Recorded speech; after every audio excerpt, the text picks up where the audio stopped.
أنفسنا ومن سيئات أعمالنا من يهده الله فلا مضل له ومن يضلله فلا هادي له وأشهد أن لا إله إلا الله وحده لا شريك له وأشهد أن محمدا عبده ورسوله أما بعد أعوذ بالله من الشيطان الرجيم بسم الله الرحمن الرحيم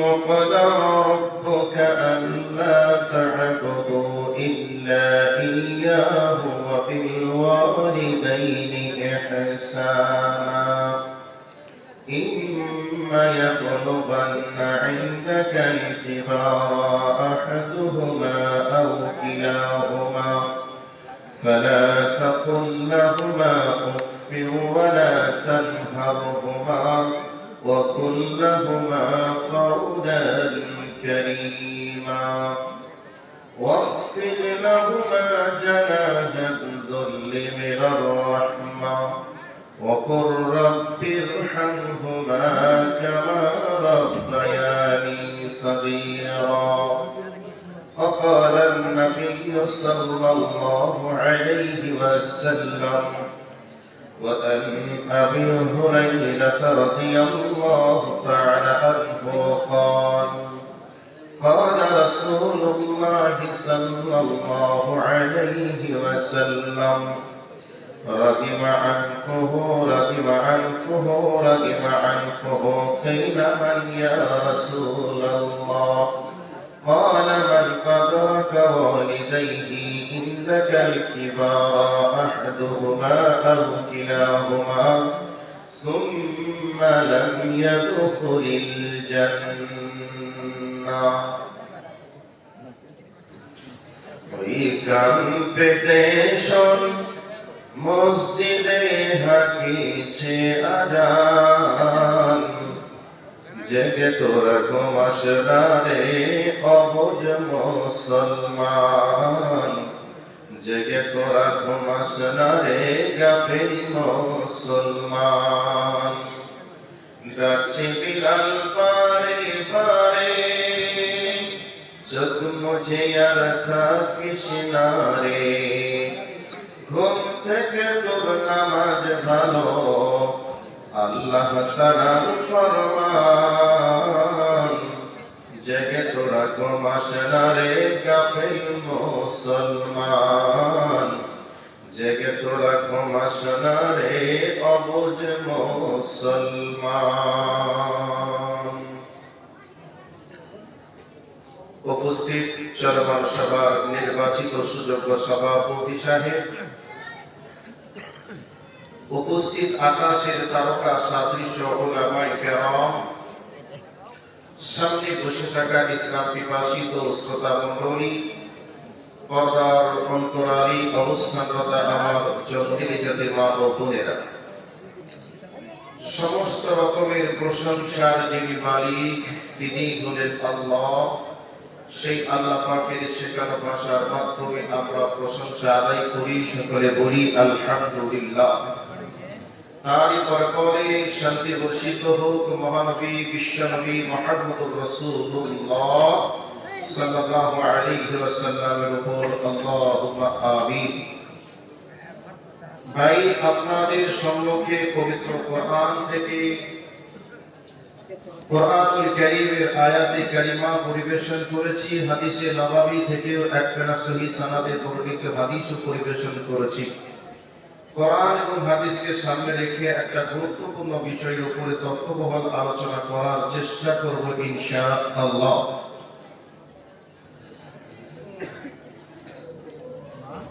আজকে যে বিষয়ে বক্তব্য রাখবো একটু পরে বিষয়ের কথা বলবো, তার আগে কিছু কথা বলে দিই। আল্লাহ সুবহানাহু ওয়া তাআলা যেখানে জাহান্নামের কথা বলেছেন, তারপরেই তিনি জান্নাতের কথা বলেছেন। যেখানেই তিনি রাতের কথা বলেছেন, সেখানেই তিনি দিনের কথা বলেছেন। যেখানেই তিনি ভালো কাজের আদেশের কথা বলেছেন, সেখানেই তিনি মন্দ কাজের নিষেধের কথাও বলেছেন।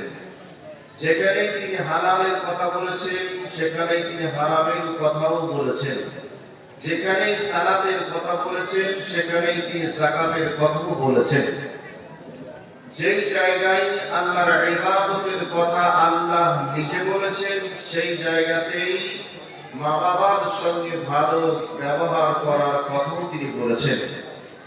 এর জন্য রাসূল করিম সাল্লাল্লাহু আলাইহি ওয়াসাল্লাম বলেছেন, মা বাবার সন্তুষ্টিতেই আল্লাহ সন্তুষ্ট। বর্তমান সময়ে আমরা যেমন মা বাবা, সেই রকম মা বাবা হলে ঘটনা কিন্তু ওলট পালট হয়ে যাবে। ঘটনা ওলট পালট বলতে, এখন মা বাবা ছেলে হারাম কত উপার্জন করছে এটা দেখার প্রয়োজন নেই, বরং টাকা উপার্জন করে বাবা মার হাতে দিয়েছে, বাবা মা তার উপরে বড় সন্তুষ্ট।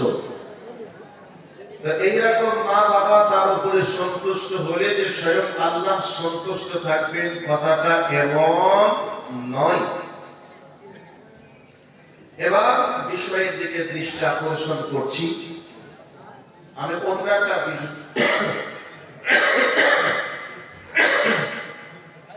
একটা বিষয়ে কথা বলবো ভাবছিলাম, কিন্তু সে বিষয়ে কথা বলার মতো সময় এখন আর নেই।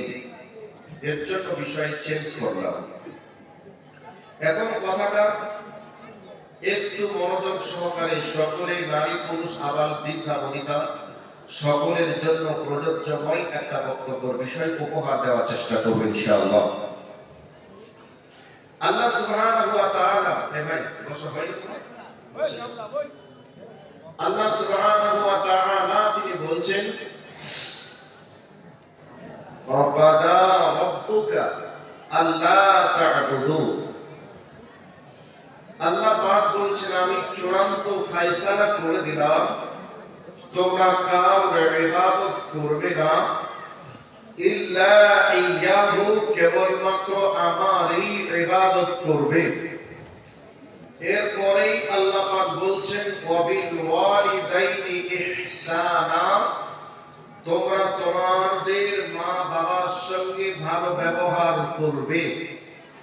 ইম্মা ইয়াবলুগান্না ইনদাকাল কিবারা আহদুহুমা আও কিলাহুমা, আল্লাহ পাক বলছেন, যখনই তোমাদের পিতা এবং মাতা বৃদ্ধ বৃদ্ধা অবস্থায় পৌঁছে যাবে, তাদেরকে চোখ গরম করে মাথা ঝুঁকিয়ে কথা বলবে না, বরং তোমরা তাদের সাথে নরম মিষ্টি কথা বলবে। আল্লাহ শিখাচ্ছেন। এবার কথাটা মনোযোগ সহকারে কথাটা শোনার চেষ্টা করুন, আবার ওই কথাটাকে রিপিট করব। আল্লাহ রাব্বুল আলামিন বলেন, ওয়াকাদা রাব্বুকা আল্লা তা'বুদু ইল্লা ইয়াহু ওয়া বিল ওয়ালিদাইনি ইহসানা। আল্লাহ রাব্বুল আলামিন বলেন, আমি আল্লাহ চূড়ান্ত ফয়সালা করে দিলাম, সিদ্ধান্ত জানিয়ে দিলাম, আল্লাহ তা'বুদু, তোমরা কারোর ইবাদত করবে না, ইল্লা ইয়াহু, কেবল আমারই ইবাদত করবে, ওয়া বিল ওয়ালিদাইনি ইহসানা, আমার ইবাদতের পরে পরে তোমরা তোমাদের মাতা পিতার সঙ্গে তোমরা সৎ ব্যবহার করবে। আল্লাহ রাব্বুল আলামিন দিনের ইবাদতের পরে কি করা লাগবে তার দিক নির্দেশনা জানিয়ে দিলেন।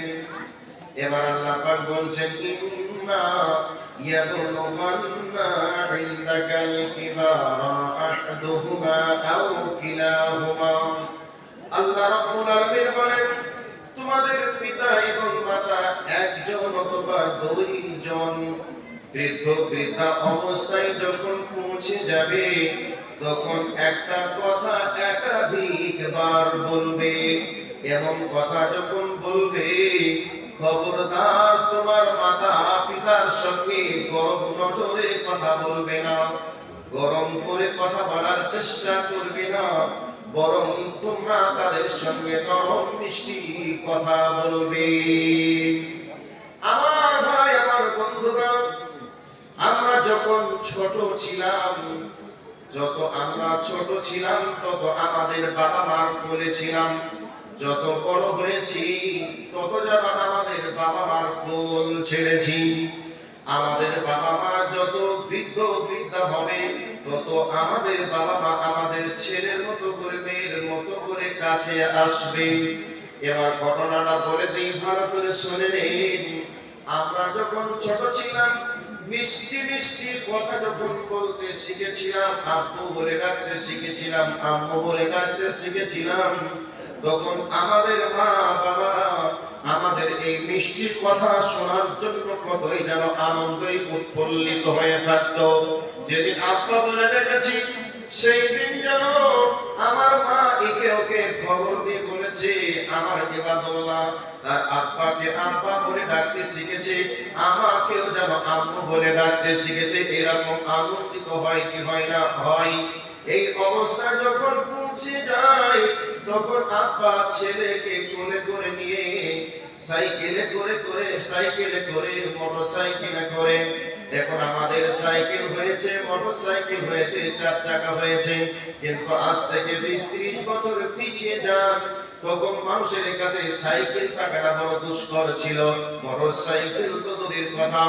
যখন আমরা ছোট ছিলাম, তখন আমরা আমাদের বাবার সঙ্গে কোলে চেপে এদিক ওদিক ঘুরতে গিয়েছিলাম কে যাই নাই, গিয়েছিলাম।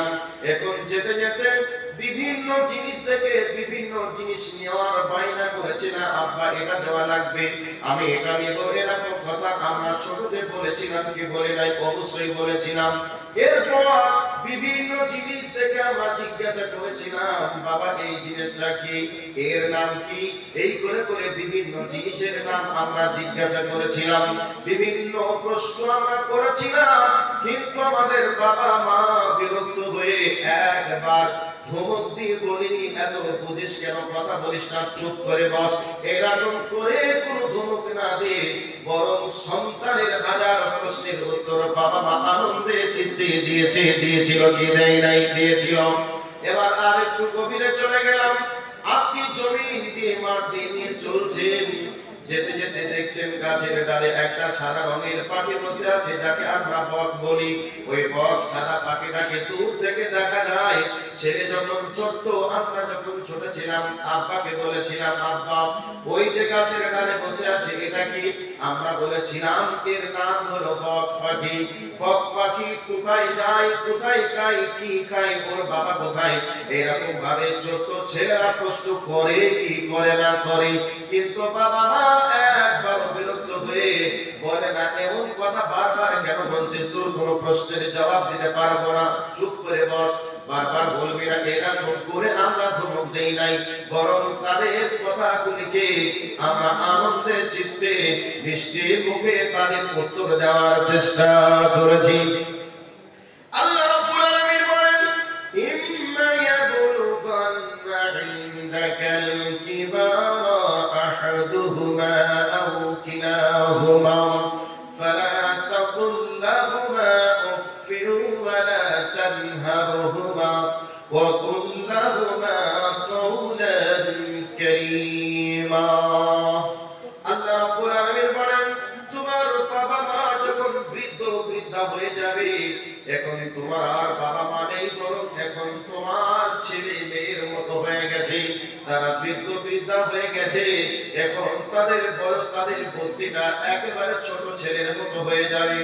একটা কথা ছোট ছেলেরা যেমন হাজার বার বলে, এটা নিব, ওটা নিব, এখানে যাব, সেখানে যাব, এরকম যেমন হাজার প্রশ্ন করে, হাজার জিনিসের বায়না ধরে বসে, বাবা মা যখন বৃদ্ধ হয়ে যাবে, তখন আপনার ছেলে মেয়ের মতো তাদের বুদ্ধিটা রূপান্তরিত হয়ে যাবে।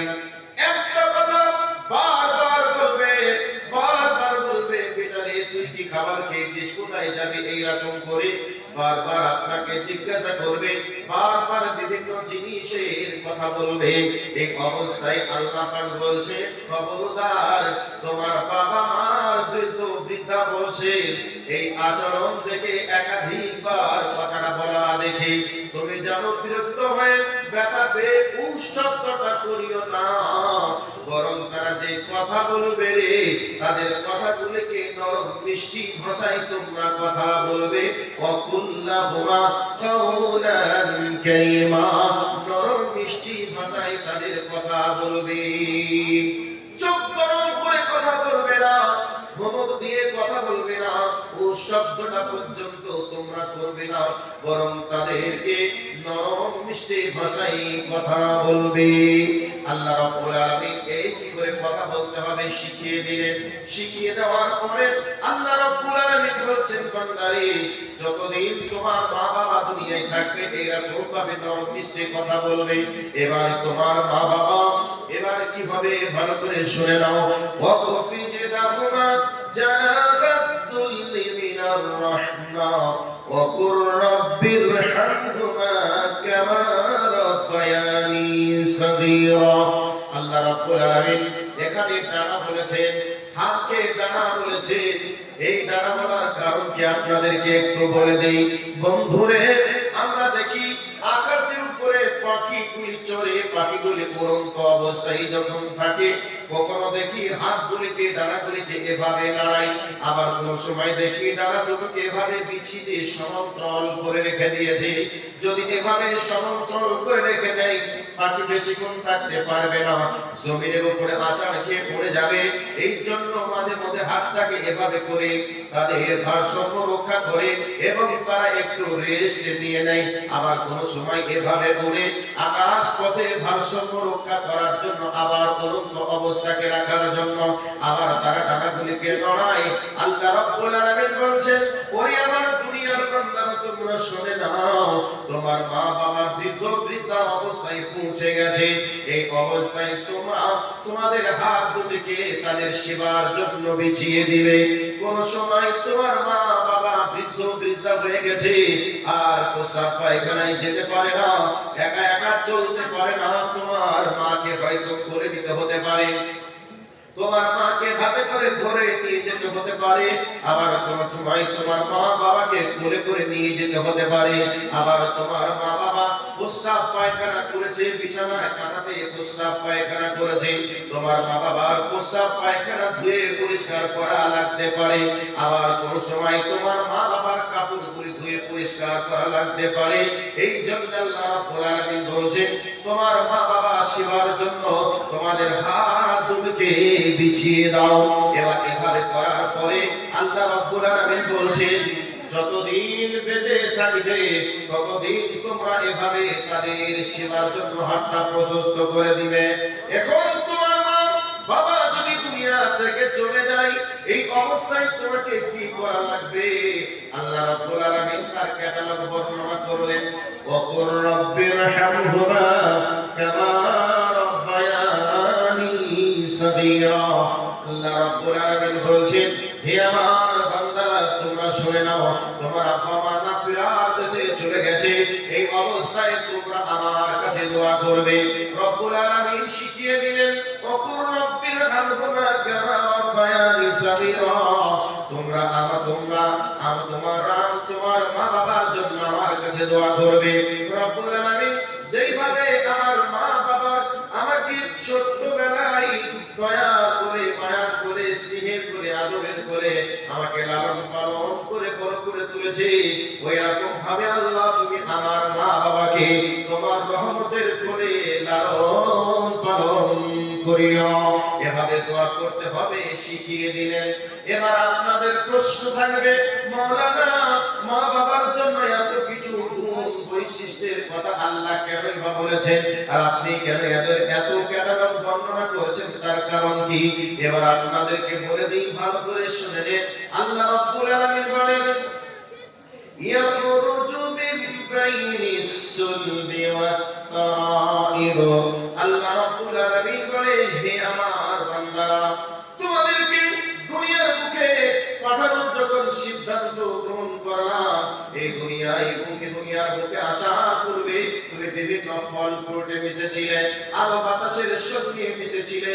আমি আল্লাহ তোমাকে পাঠানোর জন্য বিভিন্ন ফল ফ্রুট থেকে আমি আল্লাহ তোমার পিতার পৃষ্ঠ, তোমার পিতার শরীরের ভিতর থেকে রক্তকে বেড়ে আমি আল্লাহ তোমার মাতা এবং তোমার পিতার পৃষ্ঠদেশে আর তোমার মায়ের পক্ষ পিঞ্জরে রেখে আমি আল্লাহ তোমার মা এবং বাবার ভিতরে দুর্বিনীত একটা মহব্বত তৈরি করে দিলাম। সেই দুর্বিনীত মহব্বতের মাধ্যমে তোমার মা বাবার সংমিশ্রণ ঘটালো, আর আমি আল্লাহ তোমার পিতার পৃষ্ঠদেশ থেকে সবেগে নিরগত করে তোমার মায়ের হিমের ভিতরে আমি আল্লাহ পৌঁছিয়ে দিলাম।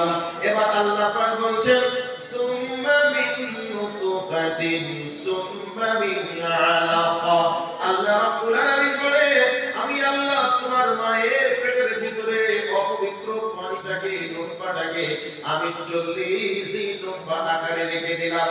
40 দিন পর আমি ওটাকে রক্তের পিণ্ডে পরিণত করলাম। তারপর আল্লাহ পাক বলছেন সুম্মা মিন মুযগা। আমি আল্লাহ 40 দিন পর তোমার মায়ের পেটের ভিতরে তোমাকে মাংসের টুকরায় আমি পরিণত করলাম। এই করে যখন 4 মাস 10 দিন হয়ে গেল, আল্লাহ রাব্বুল আলামিন বলছেন আমি তোমার মায়ের পেটের ভিতরে যখনই রূহটা ফুঁকে দিলাম, এবার তোমার মায়ের পেটের ভিতরে তুমি নাড়াচাড়া করতে শুরু করে দিয়েছো। ভালো করে শুনে নেন, তোমাকে যখন আমি দুনিয়ার বুকে পাঠানোর সিদ্ধান্ত গ্রহণ করলাম রে, আমি আল্লাহ তোমার জন্য কিভাবে তৈরি করলাম, কিভাবে বানালাম তার ক্যাটালগটা একটু হলেও বর্ণনা করেছি। ভালো করে শুনে নেন। এরপর আল্লাহ পাক বলছেন আমি তোমার মায়ের মাসিকানা রক্তটাকে বন্ধ করে দিলাম, আর তোমার নাভির সঙ্গে তোমার মায়ের নাভিকে তোমার মায়ের নাভির সঙ্গে কানেকশন লাগিয়ে দিলাম। তুমি এখন মায়ের পেটের ভিতরে রয়েছো। সুম্মা জাআলনাহু ফি করারিন মাকিন। আল্লাহ রাব্বুল আলামিন বলেন আমি আল্লাহ তোমার মায়ের পেটের ভিতরে এমন একটা এয়ার কন্ডিশন ঘরের ভিতরে রেখে দিলাম, যেই ঘরের ভিতরে পৃথিবীর কোনো জাত, পৃথিবীর কোনো জীবাণু, পৃথিবীর কোনো রোগ কি আক্রমণ করতে পারবে না। এইরকম একটা কভারের ভিতরে রেখে এয়ার কন্ডিশন ঘরের ভিতরে আমি আল্লাহ রেখে দিলাম। এবার জীবিত মায়ের, জীবিত মানুষের পেটে আর একটা জীবিত মানুষ তোমার মায়ের মাসিকানা রক্ত খেয়ে খেয়ে তুমি তিলে তিলে বড় হতে শুরু করেছো। আর যত তুমি বড় হও ততই তোমার জনম দুঃখিনী মাকে তুমি কষ্ট দাও। যত তুমি বড় হও ততই তোমার মায়ের পেটের ভিতরে তুমি লাথি মারো, গোতা মারো। এই অবস্থা তোমার দিন যায় রাত আসে। তোমার মা জননী সারাটা দিন কাজে কামে ব্যস্ত থাকার পর এবার খাবার রান্না করে বাড়ির লোককে খাবার তুলে রেডি করে দিয়েছে। এখন তোমার জনম দুঃখিনী মা যখন খাবারের প্লেটটা সামনে নিয়ে বসেছে, এই অবস্থায় তুমি লাথি মেরে দিয়েছো, গোতা মেরে দিয়েছো। তোমার মা তোমার লাথির আঘাত খেয়ে, গোতা খেয়ে আর খাবার না খেতে পেয়ে খাবারের প্লেটটা সামনে সরিয়ে দিয়ে একবার দেওয়ালে ঠেস দেয়, আর একবার নিজের মুখে, নিজের পেটে নিজেই হাত দেয়। আর নিজে না খেতে পেয়ে দিনের পর দিন তোমার মায়ের লাবণ্যময় চেহারা, যেই তোমার মায়ের চেহারাটা দেখে হাজার যুবক বলতো আমার বউ বানাবো, যেই চেহারাটা দেখে হাজার মানুষ বলতো আমার বাড়ির বউমা বানাবো, এরকম লাবণ্যময় চেহারাটা তোমাকে পেটে রাখার কারণে দিনের পর দিন নষ্ট হয়ে যায়। চেহারাটা আল্লাহর টুকটুকে গোলাপের মতো চেহারা। এই অবস্থায় তোমার পেটের যন্ত্রণার কারণে তোমার মায়ের মুখটা দিন দিন হলুদ হয়ে যায়। তোমার মায়ের সুন্দর চেহারাটা, অবয়বটা দিন দিন শুকনা হয়ে যায়। যত যাও, যত দিন যায় ততই তুমি বড় হও, আর ততই তোমার মায়ের পেটের ভিতরে তুমি লাথি গোতা মারতে থাকো।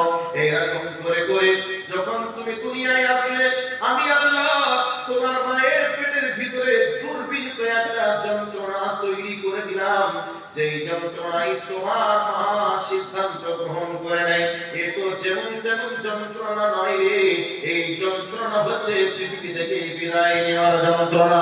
অতএব আমি আর দুনিয়ায় বাঁচবো না, আমি আর দুনিয়ায় থাকবো না, এই মুহূর্তে আমাকে বিদায় নেওয়া লাগবে। এই করে করে আমি আল্লাহ তোমার মায়ের পেটের ভিতরে 32টা নারী নিংড়ানো যন্ত্রণা ব্যথা আমি আল্লাহ দিয়ে দিলাম।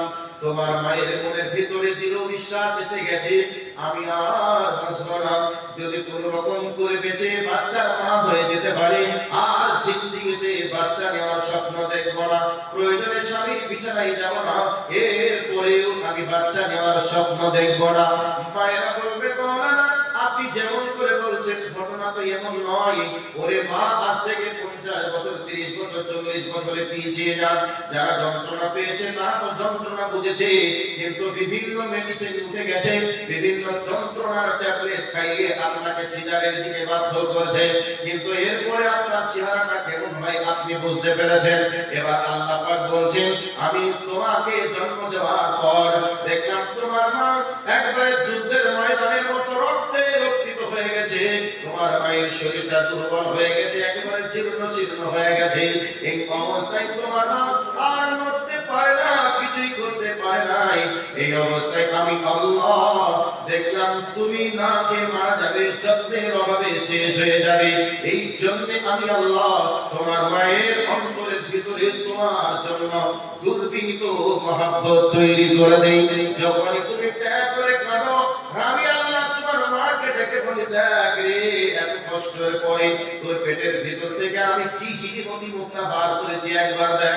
যখনই তোমার মা তোমার মুখে দিকে তাকাই আর শরীরের ব্যথা বেদনা ভুলে গিয়ে তোমাকে কান্না মুখে চুম্মা দিয়ে হাসি ফোটানোর চেষ্টা করেছে, এর নাম মা। খবরদার এইরকম মায়ের সঙ্গে বেয়াদবি করবি না, এই নাম মা, বেয়াদবি করবি না। আল্লাহ রাব্বুল আলামিন কোরআনে অনেক জায়গাতে বলেছেন এই বিষয়ে। এরপরেও আমরা শুধুই জন্মগ্রহণ করার সময় মাকে কষ্ট দিলাম এমনটাই নয়, এখান থেকে যে শেষ তা নয়। আর আল্লাহর কুদরত কত, আমরা দুনিয়ায় আসবো, আমরা কি খাবো, এর জন্য মায়ের বুকের উপরে 6 মাস পূর্বে তার খাদ্যটাকে রিজার্ভ করে রেখে দিয়েছে। এরপরে কচি কণ্ঠ কচি স্বাস্থ্য কি করে খাবে, এর জন্য তার মায়ের স্তনের গোটাটাকে রাউন্ড করে রেখে দিয়েছে। গোটা পৃথিবী গরমে ঘেমে ভিজে যেতে পারে, কিন্তু বাচ্চার মুখে যাতে করে কোনো জীবাণু না যায় এই জন্য ওই রাউন্ডকে ব্যারিকেড দিয়ে আল্লাহ হিফাজত করে রেখে দিয়েছে, যাতে করে ঘামের জীবাণু তার মুখের ভিতরে পেটের ভিতরে না যায়। এবং তুমি কচি কণ্ঠে তুমি খাদ্য গ্রহণ করবে, একই সঙ্গে তুমি চোষা মারবে, যদি অনেকটা বেরিয়ে আসে তোমার কচি কণ্ঠ শ্বাস নালী হয়তো বন্ধ হয়ে যাবে। এই জন্য তোমার মায়ের স্তনের ফোঁটাটাকে আমি 26টা, আরেক জায়গায় বলা হয়েছে 32টা ছিদ্র করে রেখে দিয়েছি, যাতে করে তুমি চোষা মারবে, আস্তে চোষা মারবে, প্রত্যেকটা ছিদ্র দিয়ে অল্প অল্প করে দুধ বার হবে, যাতে করে তোমার কচি কণ্ঠ নালী শ্বাস নালী বন্ধ না হয়ে যায়। আমি আল্লাহ তোমার মায়ের শরীরে রক্তকে মেরে চুষে আমি দুধ তৈরি করি। এই দুধ তুমি খেয়েছো মোটামুটি 2 থেকে 2.5 বছর। এই 2.5 বছর যে দুধ পান করেই শেষ হয়েছে এটা নয়, বরং তুমি তোমার মায়ের বুকের উপরে প্রস্রাব করে তুমি তোমার মায়ের জামা কাপড় ভিজিয়েছো। তোমার মা তোমার প্রস্রাব করে ভিজিয়ে দেওয়া জায়গায় সারা রাত পার করেছে, আর তোমার মা তোমাকে বুকে রেখে সারাটা রাত তোমার জন্য বেপরের মতো ডিউটি পালন করেছে। খবরদার এরকম মায়ের সঙ্গে বেয়াদবি করবি না। অনেক তত্ত্ববড় কথা আছে ছিল, আমি ওই দিকে আর যেতে পারছি না, তাই স্বল্পতার কারণে এবার আসল জায়গাতে চলে যাওয়ার চেষ্টা করছি। তাহলে জন্ম দেওয়ার ক্ষেত্রে আমরা কি অবস্থায় ছিলাম না ছিলাম একটু আলোচনা করলাম, অবশ্যই আপনারা বুঝতে পেরেছেন। এখন চলে আসুন, এবার আপনারা বলবেন মাওলানা তাহলে কি করা লাগবে। আল্লাহ আবার বলছেন হাল আতা আলাল ইনসানি হিনুম মিনাদ দাহরি লাম ইয়াকুন শাইয়ান মাযকুরা।